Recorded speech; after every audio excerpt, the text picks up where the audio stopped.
Hey, Discovery, thanks for joining us again for Staff Devotions. Hope you had a great Thanksgiving and was able to celebrate with some family and friends, even though it may have looked a little different this year. We have a lot to be thankful for. We're continuing our series on the Holy Spirit, and over the last week we've been looking at the practical gifts that Paul mentions in Romans chapter 12. And of those gifts, he lists 7 gifts. And three of them he mentions in other places. So we've just been looking at the 4 that he doesn't mention anywhere else. And today we want to conclude that with the last one he mentions is mercy. Some translations actually use the word kindness. And so it's Romans 12, and it's verse 6 is where it starts. It says, "We have different gifts according to the grace given to each of us." And then it lists the 7 gifts: prophecy, serving, teaching, encouraging, giving, leading, and mercy. And in verse 8, he says, part of verse 8, if it is to show mercy, in other words, if your gift is to show mercy, do it cheerfully. And so that word, mercy, also translated kindness in some, means to help someone who is afflicted or seeking aid, to have mercy on them. So what does it mean to show mercy, or how do we do that? Well, let me give the distinction between grace and mercy. Grace, I've defined before as giving someone what they don't deserve, and mercy is not giving them what they do deserve.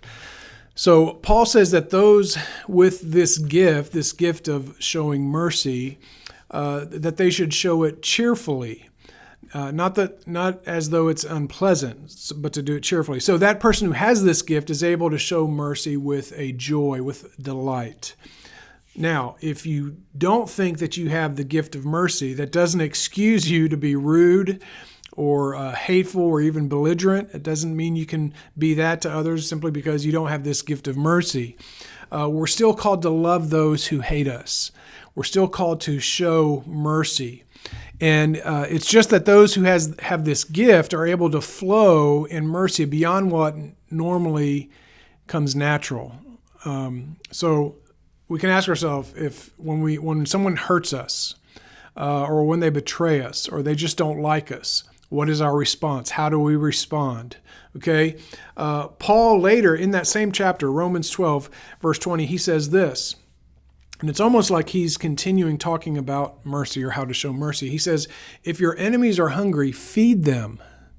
If they are thirsty, give them something to drink. And then he says this in verse 21, don't let evil conquer you, but conquer evil by doing good. So he's being very practical here and showing us how to conquer evil or overcome evil, or I guess we could say how to show mercy. Right? It's not giving someone what they deserve. So as followers of Christ, we have the responsibility to show kindness, to show mercy to our enemies, even if we don't have that specific gift.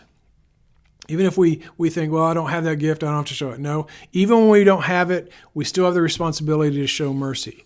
So if you have that gift, though, let me encourage you to use it generously.